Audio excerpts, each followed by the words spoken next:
Bonjour, c'est Aurélie du blog Devenir capitaine de son navire. Une vidéo, toujours des trois sources. Je vous avais promis d'autres vidéos, il fait soleil aujourd'hui, ça me donne beaucoup plus envie de vous parler.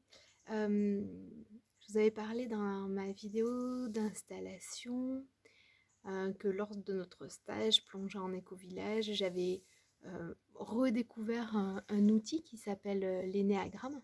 C'est un outil que je connaissais, j'avais pu feuilleter des ouvrages, mais j'avais jamais creusé véritablement. Et je me souviens qu'au moment où j'avais feuilleté l'ouvrage, j'avais pas trop réussi à définir mon type de personnalité.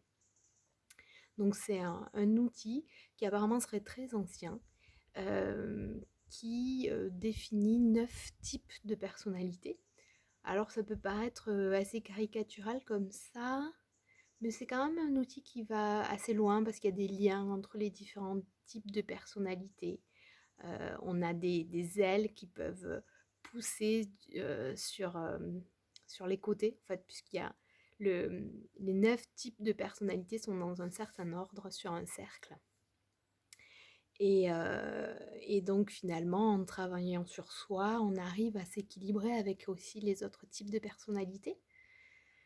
Donc moi, je pense avoir déterminé que j'étais un type 3, ça s'appelle le battant, et donc ça donne un peu à la fois le moteur de vie et à la fois les écueils, les difficultés, ce qui est le plus dur pour lui à assumer.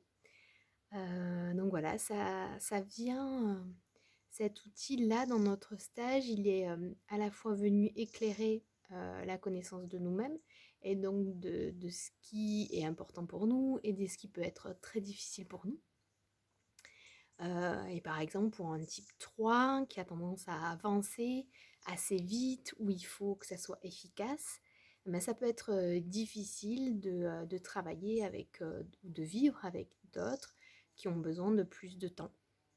Bon, ça c'est quelque chose qu'on ne trouve pas que dans le collectif, hein, qu'on trouve enfin, que dans le collectif au sens éco-village. C'est bien sûr quelque chose qui est présent dans le travail. C'est déjà quelque chose que j'ai expérimenté dans le travail. J'étais chef de projet, donc ça m'est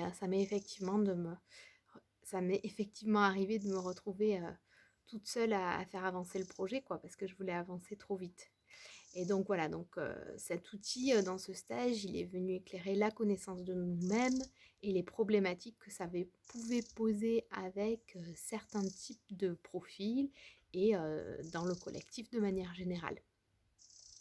Donc c'est vraiment riche, je ne serais pas très qualifiée pour en parler beaucoup plus, mais il y a un certain nombre d'ouvrages qui en parlent. Je pourrais vous mettre en descriptif le livre qu'on nous a conseillé si on voulait creuser ça. Vous avez aussi un certain nombre de sites internet, notamment l'énéagramme. Et à La Réunion, si vous êtes à La Réunion, vous avez un centre de formation, je crois que c'est l'Institut de l'énéagramme de l'océan Indien, donc, qui doit former, pas que, mais qui forme notamment à l'énéagramme. Donc voilà, c'est une belle découverte. Pour moi, c'est toujours une grille de lecture supplémentaire pour avoir un autre regard sur certaines situations, sur certaines problématiques. C'est vrai que c'est des choses que j'avais vraiment identifiées dans le travail, sur lesquelles j'ai dû travailler aussi en formation pour, pour m'adapter, parce que pour moi, en formation, c'est moi qui dois m'adapter au rythme de mes stagiaires. Euh, mais finalement, on oscille toujours entre le fait de s'adapter et le fait aussi d'accepter sa personnalité, son tempérament et de trouver une manière de vivre et un travail qui nous correspondent. Et je pense que je me dis, j'ai accompagné pas mal de personnes en reconversion professionnelle. C'est des choses qui sont intéressantes de creuser pour la reconversion professionnelle. Euh, je, je pense que c'est pas pour rien que je suis indépendante. Je pense qu'avec ce profil de personnalité-là, c'est aussi un peu plus simple pour moi de travailler seule et donc de travailler à mon rythme. Et en même temps, on trouve toujours les limites de chaque chose. C'est bien de beaucoup avancer, mais du coup, quand on a ce tempérament-là, on peut aussi s'épuiser au travail. Et donc les autres peuvent nous apporter ce ralentissement nécessaire. Donc voilà, en tout cas si vous avez des questions, n'hésitez pas. Je ferai une autre vidéo sur l'holacratie et la sociocratie. J'ai vécu ma première réunion holacratique lundi. C'était hyper intéressant. J'aimerais, voilà, j'attendrai d'en avoir vécu un peu plus. Mais c'est intéressant, c'est vraiment des outils, en tout cas l'holacratie me semble un outil qu'on peut amener facilement en entreprise. Donc je me dis pourquoi on attend? Pourquoi on ne se tourne pas plus rapidement sur ces modes de gouvernance différents?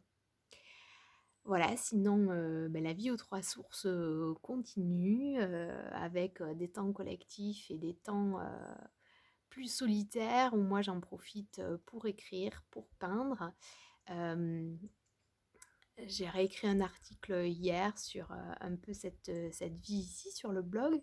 Mais après, j'écris surtout un roman que j'ai démarré il y a 2 ans.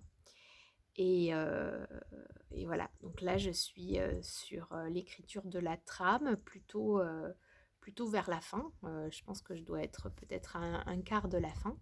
Mais bon, entre la trame et un roman fini, il y a certainement beaucoup de travail.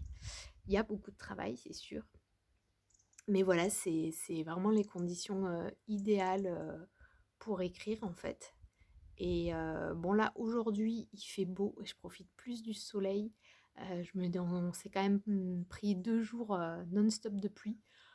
Donc écrire quand il pleut, c'est super bien. Et puis si j'ai que 2 jours de soleil, je vais peut-être plus profiter du soleil. Et voilà, c'est aussi ça, être dans un autre rythme, loin des contraintes, des horaires. Et peut-être que la météo et la nature est plus importante en fait que les horaires et l'emploi du temps. À très bientôt.